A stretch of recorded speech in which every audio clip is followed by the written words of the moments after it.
I think it was a great portfolio, a lot of your own style to come through. I think it's great to talk about who's impressed you in your work and who's kind of helped you inspire you to become who you are.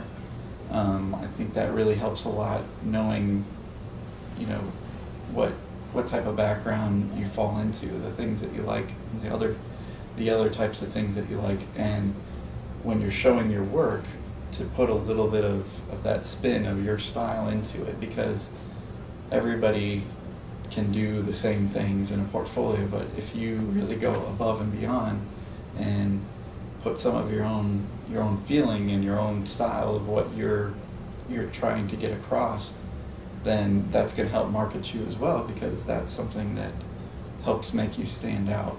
I also think a lot of impactful work, you've got to show a variety of not just the wow factor stuff. Sometimes you've got to show that you know how to do the production-based work.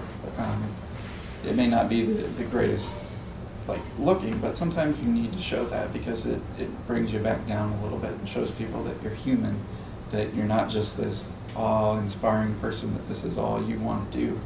It'll also show that you're a little bit humble in what you do, I think. So. I think the best portfolios I think I've seen have been the ones that can clearly demonstrate a thought process of development, and you know, the examples that are in a good portfolio, I think that the pieces speak for themselves. When you look at them, you can understand what was the intention of the communication. You can break that if you know that if you can recognize the concepts behind the design, then you know someone's been successful in communicating something. You know, and the surprises too. I mean, there's great.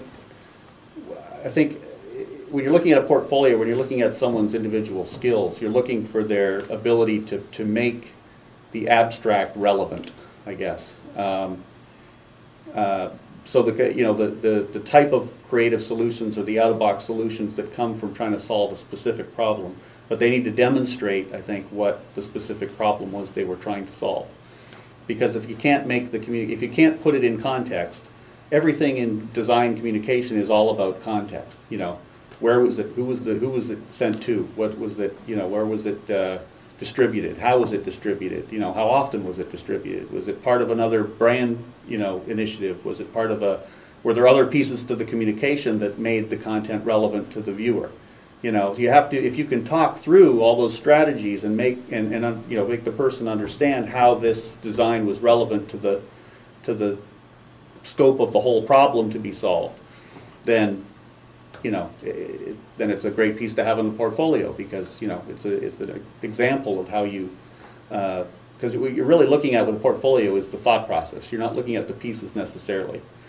Somebody once, you know, told me that, you know, when I was first starting out, that, you know, when you start a process with great ideas, and the challenge in design is to eliminate the thousands of things that can go wrong to compromise that original thought from start to finish.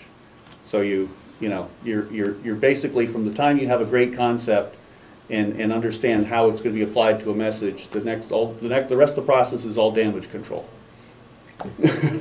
Because you've got there's so many people that have input, there's so many, you know, circumstances, there's budget considerations, there's distribution limitations, there's all kinds of things that work against that design getting to the end of the process. So, you know, if you can talk through that in a portfolio and explain how you were able to achieve this despite this, and this, that to me is, it's as much about how you talk about it as it is about what it is.